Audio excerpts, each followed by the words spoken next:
We are going to talk about NFL rookies, specifically NFL rookies from the first round of this last draft. And we got to decide, after seeing most of their rookie season, do we think they have superstar potential? All right, let's be honest here. First name up, Travis Hunter. This is so hard because we really never even saw the two-way vision come apart. Yeah. As soon as they're about to lean into him being their main wide receiver and get the most value out of that side of the ball, he got hurt. One breakout game, then he got injured. So can't really take much away from the rookie year. If you thought he was going to be a superstar before, I feel like you probably still should now. I think he can be a superstar. However, I am starting to lean with the old heads and think, yeah, maybe he can't do this two-way stuff. See, I hate that. Like, I get it. He got hurt. As everybody said what happened. Not even because it was in practice he got hurt. Not even because of the injury. I just think that it is extremely hard. Like the Jaguars have a smart coach in Liam Cohen, and even for him, it's hard to figure out a way to fully deploy him in this way of to where he would have actual value on both sides. Yeah. And I know it was year one. I know it was a couple games, and it always was going to be a testing situation. But it is hard to do that. Oh, for sure. And so I just by watching like the first half of the year, I do think that like maybe we do have to get to a point where, hey, this is what you are, and we'll go from there. But he's such a crazy athlete that he can be a star on either side of the ball. Yeah. I think he'd still be a superstar. Whether or not it's two-way is a question. And I think people are going to dunk on it, and they're going to say, I told you so, because it didn't go well in the rookie year. It was always going to be something that they ease into and they figured out by the end of the year. So to say, oh, we didn't see it, the two-way thing work in the first 6 weeks, you never were going to. It was never going to be week one, he's a two-way demon. It was always going to be feel it out and eventually get there. They didn't have a chance. He can be a star, though. Yeah, at very least one side of the ball. Okay. Omarion Hampton. It was hard because he had 2 breakout games and got hurt. So superstar might be a stretch at this point. I think he could still be really, really good. Yeah. But I don't know if superstar is on the table right now. Yeah, I agree. I think he can be a top 10 running back for a few years, whatever that looks like for the lifespan of a running back. But it would be closer to 10th best running back. I don't know if I see like top 5. Yeah. And it also doesn't like next year, obviously, we're going to get a much, much better view of what he can actually do because you're going to get those tackles back. Hopefully. Hopefully. Fair. Yeah. It's never exactly guaranteed the Chargers stay healthy. You'll get one of those tackles back, and you'll have a better idea of what exactly and how much value is he specifically bringing to the table. It's really hard. It's hard to judge even Justin Herbert right now with who's blocking up front for him. But I think he's an improved to be worth the first round pick potentially, and it being a very good running back for a long time that complements their style of play and isn't a mistake. Yeah, mistake is far, but that mistake is a bit too far. I don't think I would go there, but could you have found better value? Maybe. Well, I mean, a lot of the guys that they want other positions got taken just before them. Yeah. Like they were linked to a lot of defensive tackles and Walter Nolan, Kenneth Grant, and who's the other one I'm blanking on now? The one who went to the Steelers. I can't remember. I'm blanking. Well, a few high profile defensive tackles that drafted right before them. So I think this was kind of their worst case scenario. Okay. But I heard they liked Ibuka too, which would have been crazy. That'd have been crazy. That'd have been dumb. Cam Ward. Superstar. What does superstar mean for a quarterback? Top 5. Top 5 for a couple years. Well, I don't know. That top 5 isn't in the cards for me. Top 5 is kind of ridiculous. Then no. Then yeah, I don't see superstar, but I do think that he's obviously not going to be as cooked as it looks as a rookie year playing with the worst roster in the NFL. I feel like there's specific things in his game where I look at the type of throws that he makes. And if it's only a handful of quarterbacks who can do those things, I think you have a chance. I think he definitely be. I think he'll certainly be a top 15 starter in the league. That he will be a good starter that could very well get into top 10 talks. Top 5, I'm not sure. Especially in this day and age when most of the top 5 quarterbacks are freaks with their legs too. I don't know if I see that.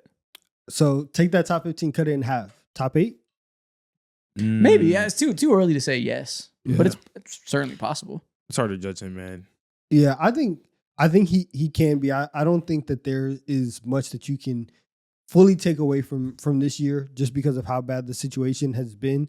And so maybe with another number 1 pick, a new head coach, you get some more talent in the building, you can start moving in the right direction. But I think that he still has superstar potential. Yeah. Okay. Tyler Warren. Yeah. He's got a superstar right now. He's a top what right now? Tight In end? his position, yeah. I don't know, 3? 3, 4. 4? Yeah. Like, as high as you can get outside of Kittle and I guess Bowers. Do you know what his numbers would be if the Colts weren't so like talented offensively? Yeah, if they didn't have a bunch of other targets. Yeah. Yeah, Insane. maybe even better. He is incredible. He is one of the best yards after catch tight ends in the NFL. One of the better route running tight ends in the short area in the NFL. Yeah. Crazy hands, catches a ridiculous catch radius. Can run the ball, can throw the ball. This guy's a superstar. He is, listen, looks the part too, got a nice number, hair flowing in the background. He's so versatile. This is a superstar. He's tough. He's like that, man. That's funny. Ashton Jeanty. Yes, but only if Ashton Jeanty is able to get out of his contract with the Raiders. What? And go somewhere else. That's the only way. Demand a trade after a rookie year. They're gonna kill him in Vegas. They're setting him up to die. His situation is dire. Thank God they fired Chip Kelly. He won't be there next year. I don't know if the offensive line will be good next year. It's certainly not now. They're quite a ways away from being good. But if we thought he was a generational prospect as a rookie, and then we see a year where he's in the worst case scenario possible for running back, I don't see any reason to change our opinion on that now. Yeah, if he had the line of, let's say, I don't know, the Panthers, do you think? Yeah, I think he would be. Hell yeah. If He'd he be was a in Rico 1,000-yard Dowdle's back. spot, hell He'd yeah. be feasting. He would be nasty. He would have had 200-yard games by now. Yeah. He certainly still has superstar potential. He certainly can be a top 5 running back still. Jaxson Dart. Superstar? Superstar is tough. Superstar? But I think he'd be top 10. Top 10? No. I think he has top 10 ceiling. Sure. I mean, I guess ceiling and nothing's impossible. Yeah, Just like, in terms of like he has the infrastructure. He had like going back to what you said, he has legs, and towards the end of the year as well, you saw him just make a lot of good decisions. So I think he has an opportunity. He's so raw as a pocket processor that it's like Yeah. hard to say what the ceiling for real is. If you tell me he's a 10th best quarterback for a couple years, that's certainly not impossible. But I lean more towards, can we be a good starter? And like, can that be the baseline? Can we be a consistent starter for a while as a 15th best quarterback in the league? I highly doubt it. We've talked a lot about like skinny quarterbacks and can they stay healthy? You're throwing your helmet into every single play. You've been in the blue tent every single week. You have multiple concussions in year one. Well, that's because we had a selfish coach who didn't want to get fired, kept calling QB He's power. also Kept calling QB power every play. But he also invites that too. One of his He first likes plays, that. yeah, And he was enabled by a selfish coach who could not stop calling QB power.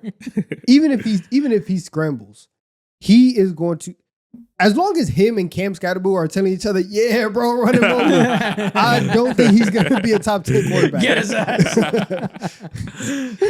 Every scramble, Cam's in the back like, yeah, that's what we're about. We can't have that. Yeah, I don't think superstar potential is there, but I do think good starter is there. Okay. Tetairoa McMillan. Yes. Hell yeah, superstar potential is there. As Oh soon my as he goodness. gets consistent quarterback play for a season, he's going to take off. Oh my goodness. We're going to do, beginning of next year, we're going to do our breakout players for every year. We're going to talk about year 2 leaps. I can already guarantee you Tetairoa McMillan will be the wide receiver pick. The way that he's able to contour his body, the way he's able to move, he is going to be a superstar. Dude, he literally hoops on the field. The way, like the amount of just like space he's able to just how he was able to just defy gravity on the fucking field is crazy. So I know his handle's crazy. Yeah. Yeah, the floor to me is top 10 wide receiver. I think he'll get there at his peak. That's the worst case scenario. I think this will be the 10th best receiver in the league. Yeah. Jihaad Campbell. Donovan. Yeah. Is he a future elite linebacker?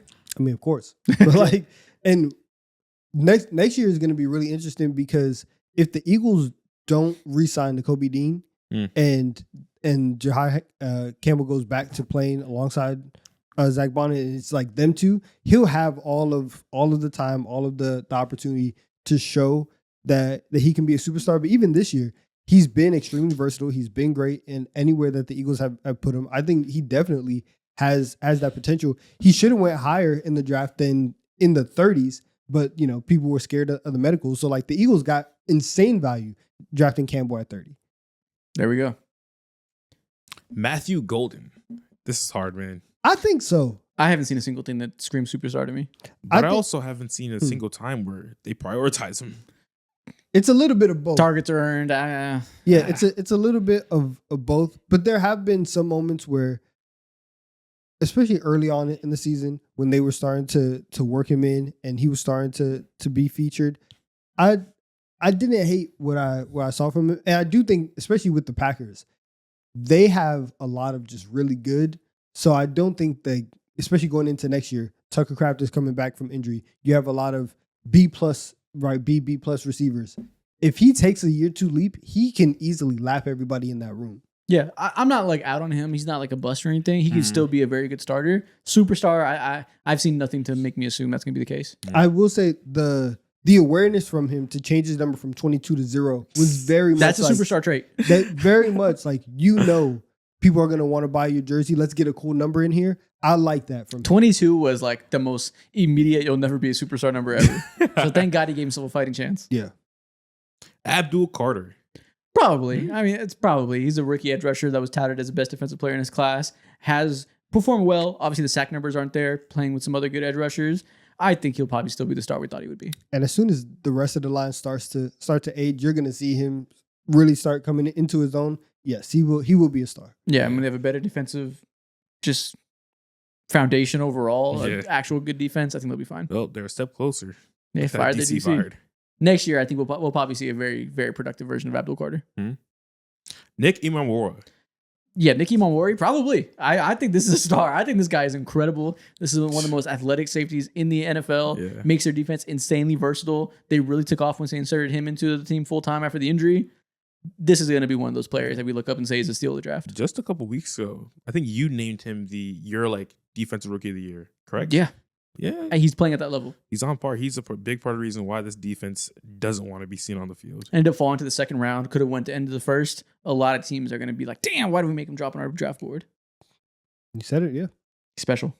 Yeah. Mason Graham. Is he going to play? A question here.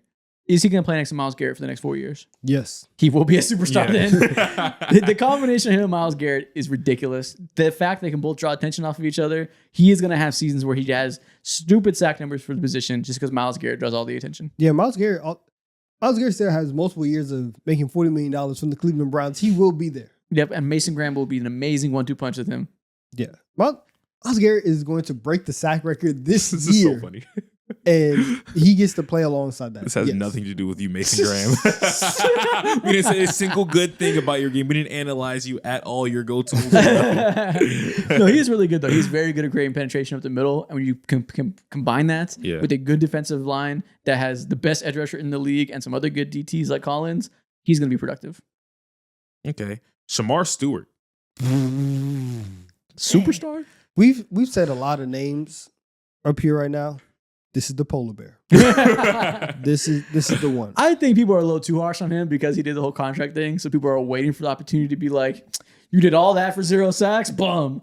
Listen, man, he's a toolsy project edge rusher. He was never going to be amazing in year 1. You got to give him time. It was always going to be an adjustment for him. I'm starting to hate that. It's true, though. He's a toolsy guy. Yeah, you suck right now. Yeah, I mean, he's not good. He's not great yet.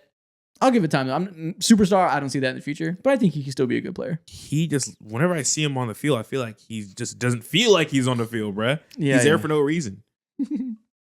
He has athleticism, though. Hopefully, it develops over time. I don't even see that on I'm the not field. going for a superstar, though. Yeah, go compete at High Rocks or something and do it athleticism. I need some sacks, man. God, I need let's- production.